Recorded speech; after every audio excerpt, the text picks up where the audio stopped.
Hello everyone, welcome to Immerse Education. I am Sagar Kathiria, your IELTS guide. In this writing to series, today we are going to see the example related to advantage and disadvantage essay. Last લેક્ચરમાં આપણે જોયેલું કે advantage અને ડિસએડવાન્ટેજનું basic structure કઈ રીતનું હોય છે અને એક સેમ્પલ જોયેલું. એમાં આપણે નોર્મલી એસે સ્ટ્રક્ચરમાં ઇન્ટ્રો, બોડી 1, બોડી 2 ને કન્ક્લુઝન આટલી વસ્તુ મેન્ડેટરી હોય છે. Introduction, paraphrase plus thesis statement, body para 1, 2 advantages, body para 2 disadvantages અને લાસ્ટમાં તમારે કન્ક્લુઝન લખવાનું હોય છે. ક્લિયર? હવે આપણે એક્ઝામ મોડમાં સ્ટાર્ટ કરીએ કે એક્ઝામમાં તમારી પાસે કોઈ પણ ક્વેશ્ચન આવે તો પહેલું સ્ટેપ શું કરવાનું? Always read the question 2 times. સો અહીંયા આપણે રીડ કરશું ક્વેશ્ચનને. Some people think that the best way to run a business is within the family.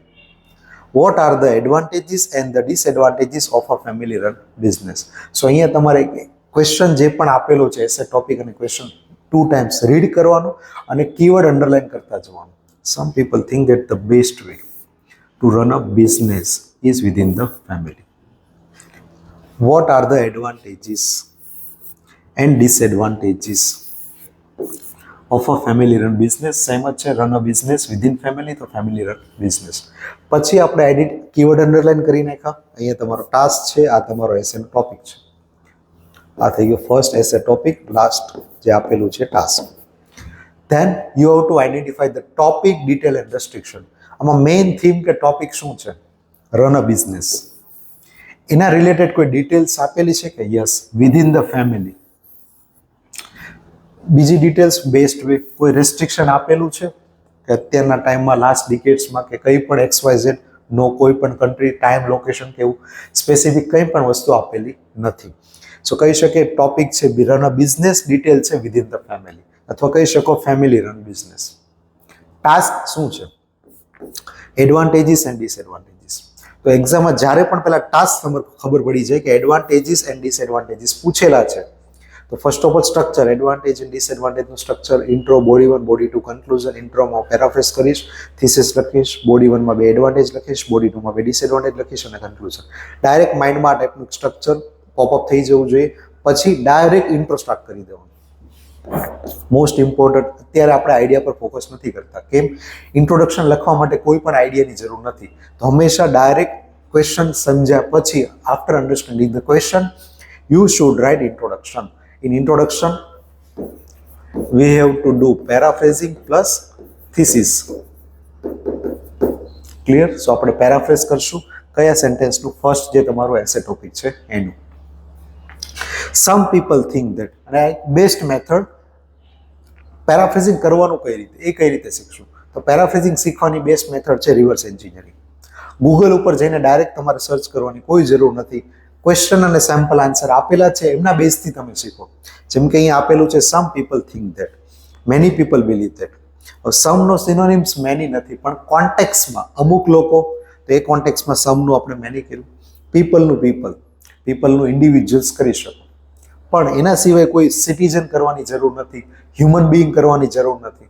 Synonyms હોવા જોઈએ એક્ઝેક્ટ અને accurate, otherwise as it is word પણ ચાલે.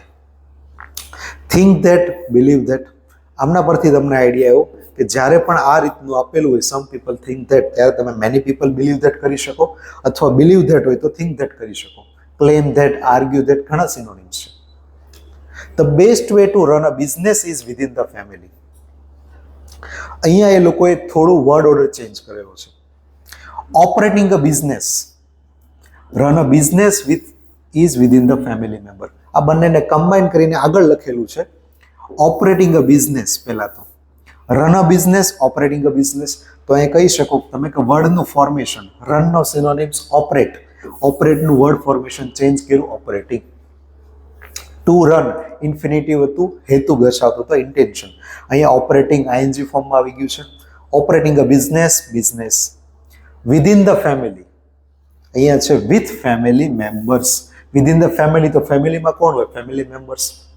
સો અહીંયા તમે આપણે યુઝ કરેલી વર્ડ ઓર્ડર વાળી method, sorry word form within the family. અહીંયા આપણે શું કરેલું?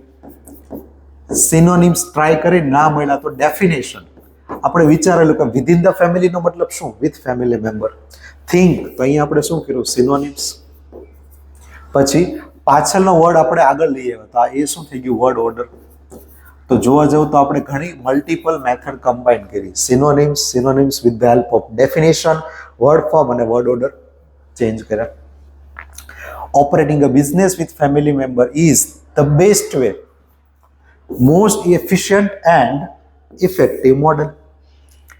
તો અહીંયા આપણું ઇન્ટ્રોડક્શનનું પેરાફ્રેઝિંગ પાર્ટ થઈ ગયું. Many people believe that operating a business with family members is the most efficient and effective model. વેનું મોડલ એક્ઝેક્ટ સિનોનિમ્સ નથી, બટ કોન્ટેક્સમાં કહી શકો આ મેથડ છે, વે છે. તો મેથડ એટલે એપ્રોચ અથવા મોડલ પણ કહી શકો. So this is your paraphrase version. એમના પછી આપણે આવશે થીસિસ. થીસિસ મતલબ ક્વેશ્ચનના રિલેટેડ કે આ એસેની અંદર શું હશે. તો આપણે થીસિસ એસેનું જે સ્ટ્રક્ચર હતું એમાંથી આપણે થીસિસ કોપી કરી. The positives and negatives will be discuss in the following paragraphs. અહીંયા પોઝિટિવમાં પ્લુરલ છે, નેગેટિવમાં પ્લુરલ છે. Why? Because we are going to discuss 2 positives and 2 negatives. Clear? So these are your introduction. In introduction we have covered paraphrase plus thesis statement, but before that we have done understanding the question part. So in the exam, first of all, once again we are going to summarize it.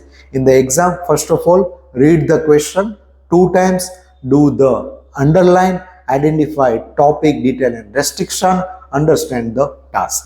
Clear? After that, start writing introduction. In introduction you have to do paraphrase of essay topic, and after doing the paraphrasing you have to write fixed thesis. You don't have to change the thesis each and every time. Clear? So this is our introduction part. In next part we will do the another step which is called as a brainstorming of essay ideas. Thank you.